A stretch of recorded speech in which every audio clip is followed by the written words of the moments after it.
Yeah, already.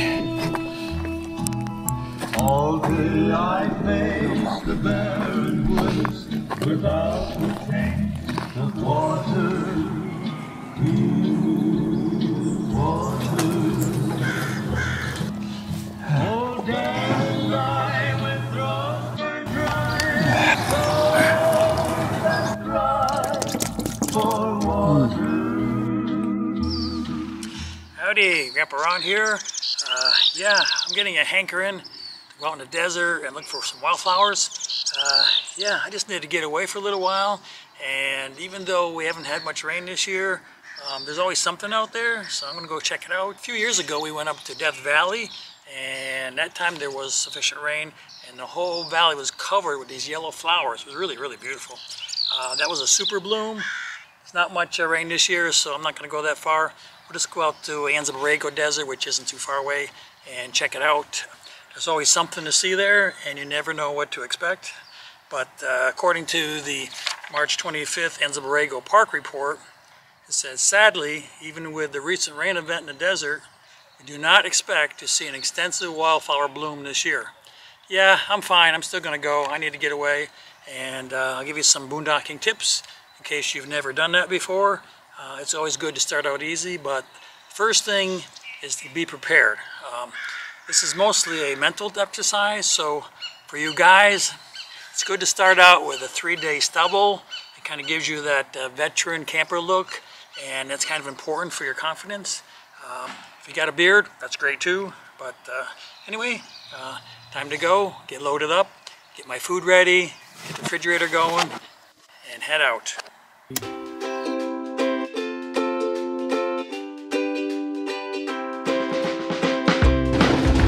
Shell Canyon up there. We're going to camp the first night.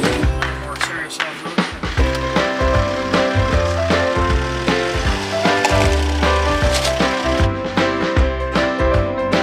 It's a good thing to prepare for your trip, and that of course means make a checklist. All you guys that are married already know about a checklist, but yeah, I make one up, and it changes every time I go out, depending on the seasons and what I'm going to be doing. So anyway, but it gives you a peace of mind. Regardless of the checklist, I still forget something, but that's all part of the adventure. There's 4 areas I'm going to cover today. First one is water use. You're going to have to bring a lot of water. You can bring sodas and iced teas and that kind of stuff, and even some beers if you like. But if it's really hot, you're going to need water. But if it's not too hot, then iced tea seems to work better and tastes a little better. But yeah. When it gets really hot, yeah, give me just plain water. In my view here, we hold about 30 gallons of water, and that'll last the 2 of us about a week. So you might be wondering, how do you get by with 30 gallons of water in a week? Well, you have to conserve. First, of course, is with dishes. Yeah, don't be running any water for that, for washing dishes or brushing your teeth. Use paper towels and paper plates when you can. Cut down the dishwashing. Another way to conserve water in dishes is just wipe out your pan before you wash them. So you might be wondering, well, how about taking a shower? Yeah, I'm sure you all know that you need to take a sailor shower, where you turn the water off while you lather up and soap up and that kind of stuff, and just turn it on to rinse off quick.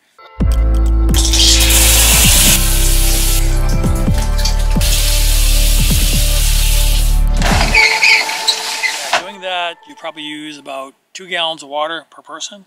But the trick is, you don't need a shower every day, especially if you're just traveling from one place to another.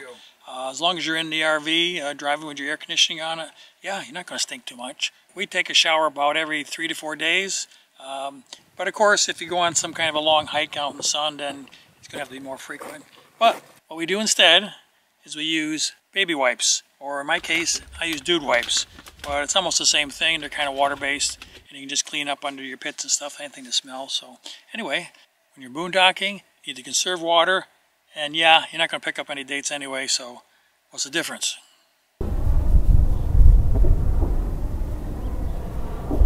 Another thing you have to conserve is power. If you have solar cells on your roof, we have about 275 watts, and that's usually good enough to top off our batteries during the day. We do use the microwave, but that uses a lot, but it's only for a couple of minutes at a time, so it's not a big energy use. By far the biggest thing that uses energy is your air conditioning, and for that you're going to have to run the generator. After the air conditioner comes the furnace, your microwave, and any kind of coffee makers. If it's really cold, the furnace blower fan uses quite a bit of power. I don't even run the furnace at night. Just have this little 12-volt electric blanket. You plug that in, and in the morning, you just flip on the heat, warm it up for a minute, and it saves a lot of power.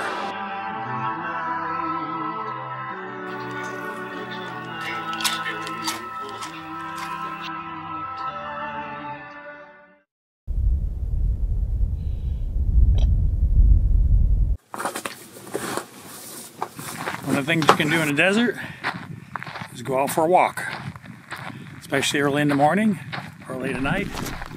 Weather's perfect.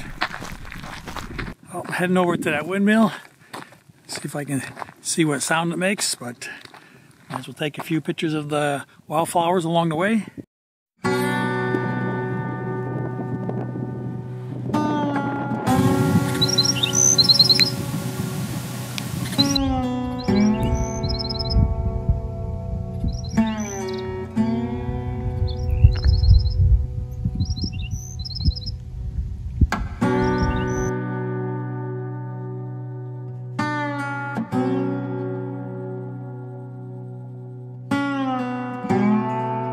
Look at all those choyas.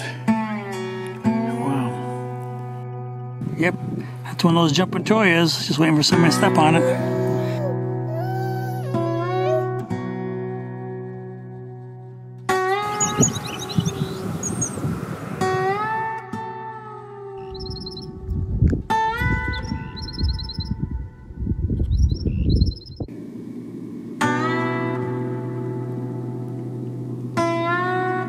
Almost directly under the blades. You can hear them go by, and a lot of creaking going on too.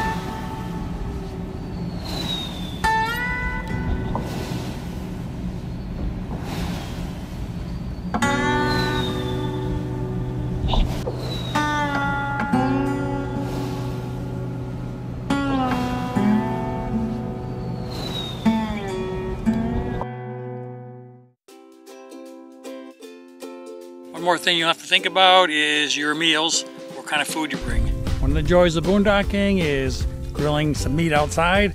Yeah, sometimes we do hamburgers, sometimes chicken, steak, but today I just got a burger. Yes, ketchup is a vegetable. Okay.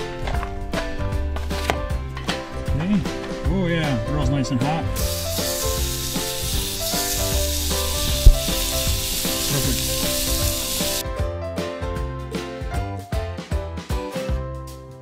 I like cooking outside as long as it's not too hot. I like to get those ciabattas at Walmart. I can use those for everything. In the morning for toast, I just heat them up in the pan with a little butter, so that's really cool. I make sandwiches. Today I had a Swiss and turkey sandwich, some mayo, so that was cool. And for supper, you can use them to soak up your spaghetti sauce too. So yes, very versatile. I don't need to carry any extra hamburger buns, loaf bread, sliced breads, tortillas, or anything like that. Ciabattas is a go-to for me. Well, there's something to be said for getting out, boondocking, getting on some trails, doing some hiking. Yeah, either out in the desert, in the mountains, doesn't matter. It's just great to be outside, get some fresh air, enjoy nature.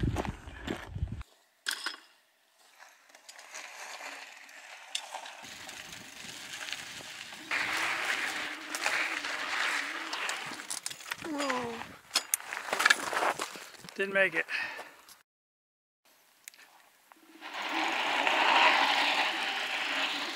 I think I'm gonna head back, take a shower, shave these whiskers off. Well, it's been a couple of fun days out here in the desert, boondocking. So you liked my adventure, and I was glad to share it with you. For now, this is Grandpa Ron, and I'll see you on the road. Take care.